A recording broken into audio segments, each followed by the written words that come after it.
할렐루야! 주일 예배 나오신 여러분 모두를 주님의 이름으로 열렬히 환영합니다. 주일 예배 나오신 저와 여러분에게 주시는 우리 아버지 하나님의 생명의 말씀은 출애굽기 26장 17, 14절 말씀이 되겠습니다. 우리 한 목소리를 합독합니다. 시작! 너는 성막을 만들 때 가늘게 꼰 배실과 청색, 자색, 홍색 실로 그룹을 정교하게 수놓은 10폭의 휘장을 만들지니 그 성막을 덮는 막 곧 휘장을 염소털로 만들 때 11폭을 만들지며 붉은 물들인 순양의 가죽으로 막의 덮개를 만들고 해달의 가죽으로 그 윗덮개를 만들지니라. 아멘. 아멘입니다. 여러분, 구약의 그 성막을 보면 크게 성막들과 성소와 지성소로 이렇게 나뉘어져 있습니다. 마치 달걀을 볼 때 껍질과 흰자위와 노른자위가 이렇게 노른자위 구성이 되는 것처럼 성막은 이렇게 세 부분으로 나뉘어져 있습니다. 그런데 성막들은 예수 그리스도의 사역장이고 성소는 성령님의 사역장이며 지성소는 우리 성부 하나님의 사역장입니다. 그 이유를 우리 한번 생각해 볼 텐데요. 구약의 성전 뜰에 있는 뜰에 있는 번제단으로 죄를 지은 이렇게 사람들이, 구약의 사람들이 자신의 죄를 대신 전가해 줄 수 있는 소, 양, 염소, 비둘기를 가지고 나와서 자신의 죄를 그들에게, 그 짐승에게 안수하고 전가시켜서 그 짐승을 피 흘려 죽게 하고 자신의 죄를 대신해서 죽게 하고 그들은 제사함의 그 의식을 이렇게 행했습니다. 그런데 그들이 사용했던 그 소, 염소, 양, 비둘기는 장차 오실 예수님에 대한 예표였어요. 그러므로 여러분요, 그 성막들은 예수님의 사역장입니다. 여러분, 복음에는 죽음이 들어 있습니다. 죽음이 들어있지 않는 복음은 구원의 복음이 될 수가 없습니다. 여러분, 성경에 기록된 수많은 말씀들 중에, 수많은 소식들 중에 무엇이 가장 복음 중에 복음의 말씀이며 가장 복음 중에 복음의 그 소리입니까? 그것은 바로 예수님이 내 대신 내 죄를 지시고 내 대신 십자가 달려 멈추고 피 흘려 죽으시고 나를 구원했다 라는 이 소식이, 이 말씀이 복음 중에 복음인 줄로 믿습니다. 그러므로 불교에는요 진정한 복음이 없습니다. 불교는 구원의 복음이 없습니다. 왜냐하면 석가모니는요, 한 사람의 죄도 대신 지고 죽지 않았기 때문입니다. 구약 성막에 있는 이렇게 번제단에 대성물로 바쳐진 소, 양, 염소, 비둘기는 장차 이 세상에 오셔서 우리들의 모든 죄를 사해 주실 예수님을 예표합니다. 그런 연유로 성막들이 예수님의 사역장인 것입니다. 우리 주님의 사역장인 성막들을 지나서 성소로 들어가면 어떻습니까?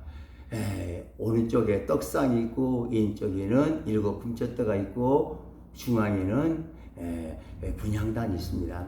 하나님께서는 오른편에 있는 떡을 밀가루에 기름을 넣어서 반죽했다가 기름에 넣어서 기름으로 구웠다가 기름과 함께 먹으라고 이렇게 말씀하십니다.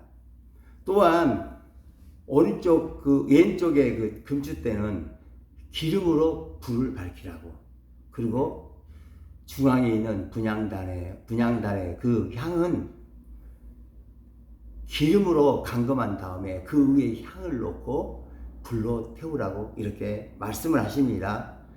여러분, 여기 성소에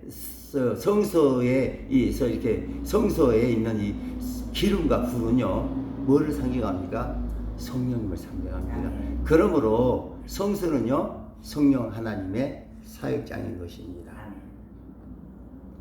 이제 성령 사역장인 성소를 지나 지성소로 들어가면 그곳에는요, 이렇게 법궤가 있고 그 위에 두 그룹 사이에 시은자가 있어요. 하나님은 그 시은자에서 우리를 만나 주시겠다고 해요. 이 출애굽기 25장 22절에 보면 하나님은 이렇게 말씀합니다. 거기서 내가 너희를 만나고, 거기서 시은자에서 우리를 만나 주시겠다고요. 그러므로 지성소는 우리 성부 하나님의 사역장인 것입니다. 여러분, 성막 한번 생각해 보자고요. 여러분, 수많은 신학자들이 성막을 금액으로 환산해 보려고 수많은 연구를 했는데, 그러고 난 다음에 그들은 대략 성막이 한 평당 한 30억 정도가 된다고 그렇게 금액으로 환산했습니다. 여러분, 이 지구상에 평당 30억짜리 그런 건물이 흔히 어디 있겠습니까? 흔치 않을 것입니다. 그런데 하나님께서는 이 평당 30억이 넘는 이 성막을 4겹의 그 휘장으로 덮으라고 이렇게 말씀을 하십니다. 우리 오늘 본문 1절, 7절, 14절 다시 한번 읽습니다. 시작.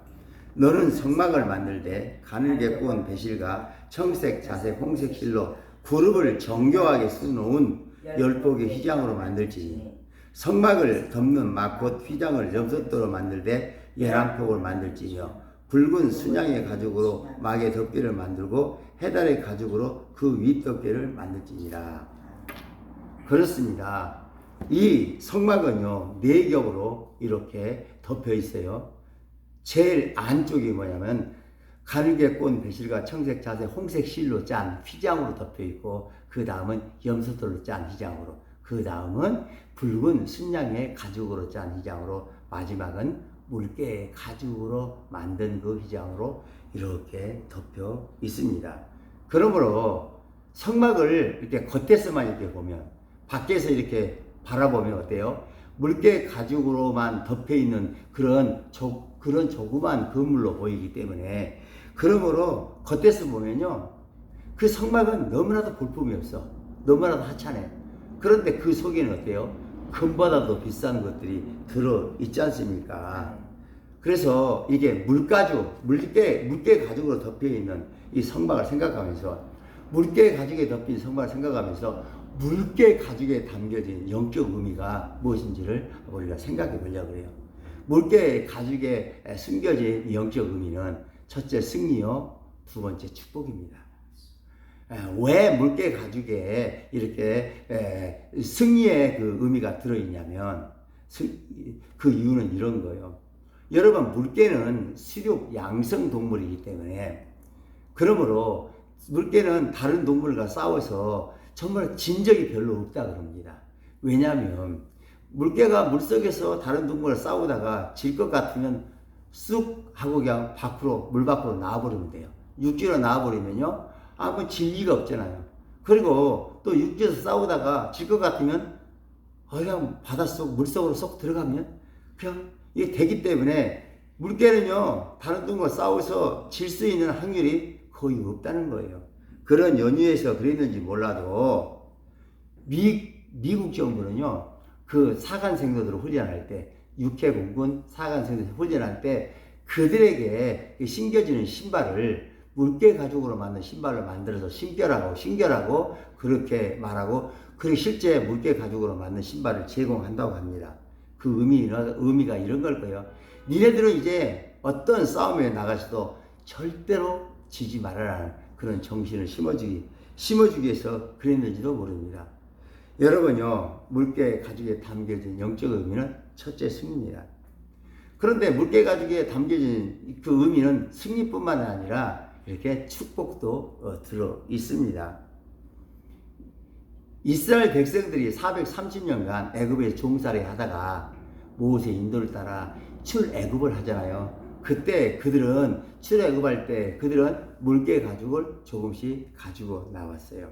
왜냐하면 그 고센 땅에서, 자신들이 살던 고센 땅에서 가나안 땅까지, 약속의 땅 가나안 땅에 가는데 혹시 신발이 헤어지면 그 신발을 이렇게 만들어서 신기 위해서 물개 가죽을 가지고 나왔어요. 왜냐하면 그 길이 돌자가 맛이었잖아요. 그래서 그들은 가지고 나왔어요.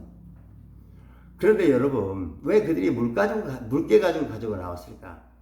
가죽, 신발을 만들 때 가장 이렇게 좋은 가죽이 소가죽이라고 합니다. 그런데 이 애굽에는 소가죽이 없었어요. 왜냐하면 애굽인들은요, 소를요, 숭배했거든요.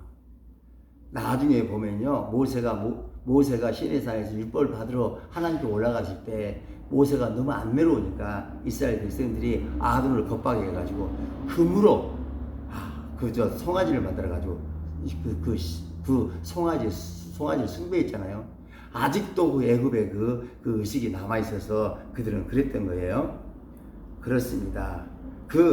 그런데 여러분, 소가죽 다음으로 신발을 만들기 좋은 가죽이 있는데 그 가죽이 뭔지 아십니까? 눈치챘겠지만 물개 가죽이에요. 그래서 그들은 물개 가죽을 가지고 이렇게 나왔어요. 그런데 나올 때 물개 가죽을 많이 가지고 나왔으면 좋았을 텐데 조금만 가지고 조금씩만 가지고 나왔어. 왜냐하면 자신들이 살던 고센 땅에서 하나님의 약속하신 그 가나안 땅까지 가는데 걸리는 시간이 거리가 그리 멀지 않았기 때문에. 그런데 그들이 고센 땅에서 나와서 이제 출애굽했는데 하나님 홍해를 거쳐서 이제 시내산 쪽으로 이렇게 이끄시면서 왔는데 시내산까지 오는 데만 걸리는 시간이 한 달이 걸린 거예요. 한 달이 걸려서 시내산에 왔는데 하나님 모세를 불러서 십계명을 주시고 그리고는 모세에게 성막을 지으라고 이렇게 명령을 하면서 성막에 그 덮개를 만들 물개 가죽을 백성들에게 조금씩 가지고 있는 것들을 모두 바치라고 명령해라 라고 이렇게 모세에게 말을 했어요. 그러자 말씀을 하셨어요. 그러자 모세는 백성들에게 하나님이 쓰시겠다고 하시니까 물개 가죽을 바치라고 이렇게 말을 합니다. 이스라엘 백성들이 얼마나 갈등을 했겠습니까? 아니 금방 이렇게 젖과 꿀이는 가나안 땅에 들어가지 않았는데, 그런데 지금 한 달에 걸려 시내산에 왔습니다. 많은 예수 믿는 사람들이 이스라엘에 성지순례 가는데, 그런데 그 성지순례 가서 깜짝 놀란 일 중에 하나가 이 일이라 그래요. 고센 땅에서 하나님이 약속하신 젖과 꿀이 흐르는 그 가나안 땅으로 가는데 걸리는 그 시간이 그렇게 오래 걸리지 않는다는 거예요. 자동차로 가면 4시간이면 갈 수 있고, 걸어서 가도 아무리 천천히 가도 10일이면 들어갈 수 있기 때문에. 그래서 그들은요, 그 사실을 알고 깜짝 놀라는 거예요. 이 길을 40년 동안 걸어서 이스라엘 백성이 걸어갔다니, 이스라엘 백성들도 나올 때 10일이면 들어갈 수 있기 때문에 그들은 물개 가죽을 조금만 가지고 나왔어요. 그런데 시내산까지 오는데 한 달이 걸렸잖아요. 근데 물개 가지고 다 바치라는 거예요. 그러니 그들이 얼마나 갈등을 했겠습니까? 그러나 하나님이 바치라고 해서 그들은 바쳤어요. 그리고 바치고 나서 그들은 몰랐어요. 근데 그들이 가나안 땅에 들어와서 딱 보니까 뭐냐면, 이야, 물개 가죽을 바치고 난 다음에 그들이 받았던 축복이 얼마나 컸는지를 알게 돼요. 왜냐하면 신명기 29장 5절에 이렇게 기록되어 있어요. 보자고요. 주께서 40년 동안 너희를 광야에서 인도하셨거니와 너희 몸에 옷이 낡아지지 아니하였고 너희 발에 신이 헤어지지 아니하였으며. 40년 동안 옷이 헤어지지 않았어. 신발이 낡아지지 않았어. 금액으로 따지면 얼마입니까 이거? 그 200만 원 한번 생각해 보세요. 그래요. 그렇으면 이토록 축복을 받은 것이요. 물개 가죽에는요, 이런 축복의 의미가 들어있어요. 그렇습니다. 내가 쓰려고 했던 것들을 하나님께서 내가 쓰겠다고 하시면서 바치라고 했을 때 바치게 되면 하나님께서는 그 사람의 우리의 인생을 전적으로 책임져 주십니다. 물개 가죽, 이 속에는요, 이런 비밀이 숨겨져 있습니다. 평당 30억짜리 성막이지라도 그 성막이 거칠고 볼품없는 물개 가죽으로 덮여 있기에 그 모습이 너무도 까칠하고 볼품이 없습니다. 그런데 물개 가죽 덮인 이 성막 안에서 진정한 승리가 나오고 진정한 축복이 나옵니다. 성막을 덮고 있는, 그러므로 그 덮개는 예수님의 모습이기도 합니다. 오늘날 교회의 모습이기도 하고 또 예수 믿고 살아가는 저와 여러분의 모습인 줄로 믿습니다. 여러분, 성막을 덮고 있는 물개 덮개는 예수님의 모습입니다. 예수님을 겉으로만 보면 너무나도 볼품이 없어요. 너무나도 연약하고요. 너무 여리고 너무요 힘이 없어 보여. 이사야 53장 2절에는 예수님의 그 겉모습을 이렇게 말씀하고 있습니다. 그는 주 앞에서 연한 순 같고,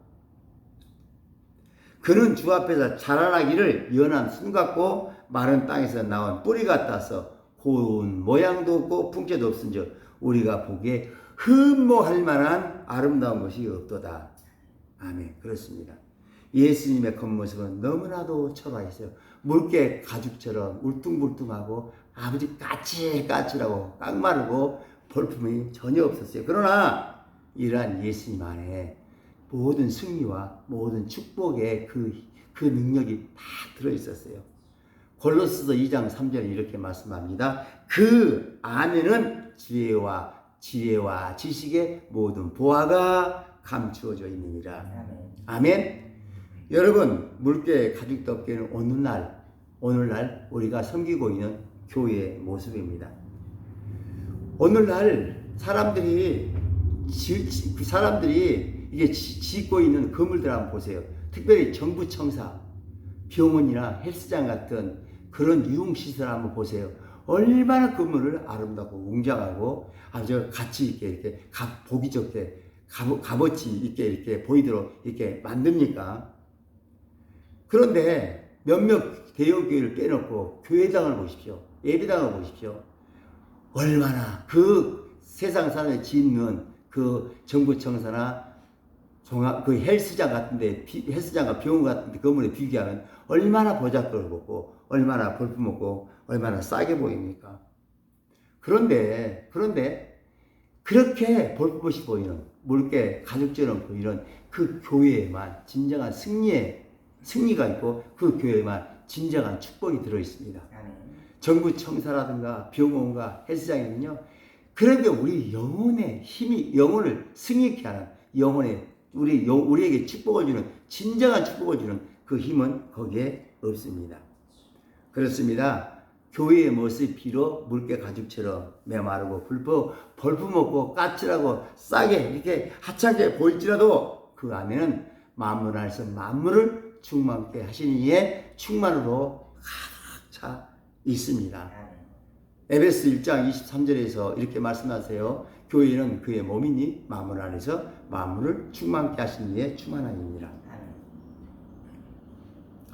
여러분, 이렇게 성막 덮개인 물개가죽 덮개는 오늘날 예수 믿고 살아가는 저와 여러분의 모습이기도 합니다. 여러분, 예수 믿는 우리는 예수 믿는다는 이유만으로 얼마나 세상 사람들로부터 갈시와 천대와 멸시를 받습니까? 세상 사람들은 겉사람이 아니라 속사람을 날로 새롭게 하는데 힘과 열정을 힘쓰고 있으는 우리들을 바라보면서, 그들은 우리의 속사람이 아닌 우리의 겉사람을 바라보고서 예수 믿고서 좋아진 게 뭐 있냐고 아주 보여달라고 합니다. 그리고 이 가족들은, 믿지 않는 가족들은 얼마나 핍박합니까? 얼마나 이렇게 구박을 해야 됩니까? 그런데 여러분요, 왜 가족들이, 믿지 않는 가족들이 예수 믿는 속사람을 아름답게 가는 우리를 이렇게 하대하는 걸까요? 우리 기독교는요, 겉사람 화려하게 하는 종교가 아닙니다. 기독교는 종교가 아니지만 진짜 그 기독교는요, 속사람을 날로 새롭게 하는, 그 속사람 아닌, 속에다가 하나님 나라와 그를 만드는 그런 종교가 바로 기독교이기 때문에 세상 사람들 겉모습만 보고 그렇게 하대해대고 있는 거예요. 여러분, 우리들이 본모습으로 물개 가죽처럼 그렇게 볼품이 없을지라도 삼일째 하나님이 우리 몸 안에 살아계십니다. 고린도전서 6장 19절 20절은 이렇게 말씀합니다. 너희 몸은 너희가 하나님으로부터 받은 바 너희 안에 계신 성령의 주인인 줄 알지 못하느냐. 너희 몸은 너희 자신의 것이 아니라 값으로 산 것이 되었으니 그러니 너희 몸으로 하나님께 영광을 돌리라. 예수 믿고 거듭난 저와 여러 몸이 평당 30억? 아유, 아닙니다. 평당 얼마인지 몰라. 이거는 부를 수 없는 가격이야. 이거는 하나님 하늘이잖아요. 우리 안에 하나님 나라가 우리 안에 들어와 있는데 이걸 어떻게 세상 값으로 환산할 수가 있겠습니까? 여러분, 우리들의 겉사람이 묽게 가죽처럼 후패 갈지라도, 그래서 볼품이 없어져 갈지라도 우리 속에는 죄와 사망을 법을 이기고 승리하신 예수님이 들어 계십니다. 만문에서 만문을 축복해 주실 수 있는 그 축복의 주인 것이 예수님이 우리 안에 살아 계십니다. 그렇습니다. 그리고 우리는 그 축복뿐 아니라 영생의 그 축복까지도 우리 안에 계신 그분을 우리는 받고 있습니다. 여러분, 영적 전쟁은 의식 전쟁이에요. 그러면 우리는 몸 밖에 있는 내 살림살이라든가 내 집이라든가 내가 살고 있는 중국 단체를 바라보기보다는 내 안에 예수 그리스도를 바라보면서 그 내 안에 예수님 의식하는 거야. 그분이 나의 왕이시다. 그분이 나의 구원주시다. 이렇게 바라보면서 그 의식으로 들어가서 그 의식이 믿음이 되게 해서 그 의식으로 이 세상을 축복하고 세상을 이기는 그런 사람들이 바로 우리 그리스도인들인 줄 믿습니다. 우리 주 성자 예수님은 당신의 사역장인 번제단에서 어제나 오늘이나 영원토록 아버지가 피 흘리시며 저와 여러분의 모든 죄를 사하고 또 사하고 계십니다. 믿으십니까? 그래서 우리는 날마다 깨끗해지는 거예요. 우리가 어떤 상황이 있더라도 십자가 바라보면 깨끗해지고 우리 안에 하나님의 성전이 아름답게 작동이 되는 거예요. 그러므로 마르틴 루터는 정말로 내가 얼마나 소중한 존재인지 알려면, 내가 얼마나 가치 있는 존재인지 알려면 예수 십자가를 바라봐라 라고 이렇게 외쳤습니다. 그렇습니다. 성령 하나님께서는 당신의 사역자인 성소에서 기름 부어 우리에게 늘 기름 부어 주시면서 말씀의 떡을 아버지요 정말 꿀송이보다 더 맛있게 먹도록 이렇게 해주시고 계시고, 그리고 성령의 기름으로 불을 밝히시고 영혼을 어두운 영혼을 밝게 해주시고, 그리고 날마다 그 기름으로 우리 안에 기도의 불을 밝혀주셔서 우리로 하여금 하나님 성령 따라서 하나님 기뻐하시는 기도를 하고 계신 줄 믿습니다. 로마서 8장 26절에 이렇게 말씀하고 있습니다. 이와 같이 성령도 우리의 연약함을 도우시라니 우리는 마땅히 기도할 바를 알지 못하나 오직 성령이 말할 수 없는 단식으로 우리를 위하여 친히 간구하시느니라. 아멘. 우리를 위해서 간구하셔. 저들이 한마디로 기도의 영을 부어달라고 하나님이 그렇게 성령님의 그 간구를 통해서 기름 부으실 때 우리 혀가 아버지가 갑자기 또르르 만지면서 성령의 이끄심에 따라 우리가 하나님께 방언으로 기도하는 그런 놀라운 은혜도 받게 되는 줄 믿습니다. 성부 하나님께서는 당신의 사역장인 지성소에서 우리를 만나주시고 날마다 우리를 의의 길로 걸어갈 수 있도록 우리에게 세임을 주시는 그런 하나님인 줄 믿습니다. 여러분, 구약 성막을 덮고 있는 물개 가죽은 오늘날 예수님의 모습입니다. 그것 또한 교회의 모습이며 또한 예수 믿고 살아가는 저와 여러분의 모습이기도 하는 것입니다. 그렇습니다. 예수 믿고 살아가는 우리들은 물개 가죽으로 덮여 있습니다. 저와 여러분은 지금 승리와 축복의 가죽으로 덮여 있습니다. 저와 여러분은 생명 싹에 지금 쌓여 있습니다. 이런 비밀을 미리 알았던 다윗은 시 23편 1절 이하에서 이렇게 고백합니다. 여호와는 나의 목자시니 내게 부족함이 없으리로다. 그가 나를 푸른 초장에 누이시고 쉴만한 물가로 인도하신도다. 내 영혼을 소생시키시고 자기 이름을 위하여 의의 길로 인도하시는도다. 또한 사도 바울도 이런 비밀을 알고 있어 갈라디아서 2장 20절에서 이렇게 고백했어요. 내가 그리스도와 함께 십자가에 못 박혔나니 그런데 이제는 내가 사는 것이 아니요 내 속에 그렇게 사신 것이라. 아멘. 사도 바울은 몸 밖에서 자신의 겉모습을 바라보고 핍박하고 전대하고 멸시했던 사람들, 그런 사람들이 하는 언행이나 환경으로 자신을 판단하지 아니하고 자신을 상대하지 아니하고 자신 안에 계신 그 삼위일체 하나님으로 자신을 평가하고 자신을 이렇게 해석함으로 넉넉히 세상을 이기고 승리하며 정말 끝까지 하나님이 주신 사명 다 감당하게 했던 줄로 믿습니다. 우리가 똑같아요. 신앙은 의식적입니다. 이 의식으로 우리가 이제 나아갈 때 승리합니다. 그러므로 일평생 아버지의 성막에 덮여진 물개 가죽의 이 신비한 비밀을 늘 생각하면서 여러분 세상을 넉넉히 이기는 진짜 하나님의 기쁨이 되시기를 주님의 이름으로 축복합니다. 우리 주님 가르쳐 주신 기도하시고 오늘 주기도만 하시고 설교를 마치도록 하겠습니다. 하늘에 계신 우리 아버지여, 이름이 거룩히 여김을 받으시오며 나라의 임하옵시며 뜻이 하늘에서 이루어진 것 같이 땅에서도 이루어지리라. 오늘날 우리에게 일용할 양식을 주옵시고 우리가 우리에게 죄 지은 자를 사하여 준 것 같이 우리의 죄를 사하여 주옵시고 우리를 시험에 들게 하지 마옵시고 다만 하겠소 구하옵소서. 나라와 권세와 영광이 아버지께 영원히 있사옵나이다. 아멘.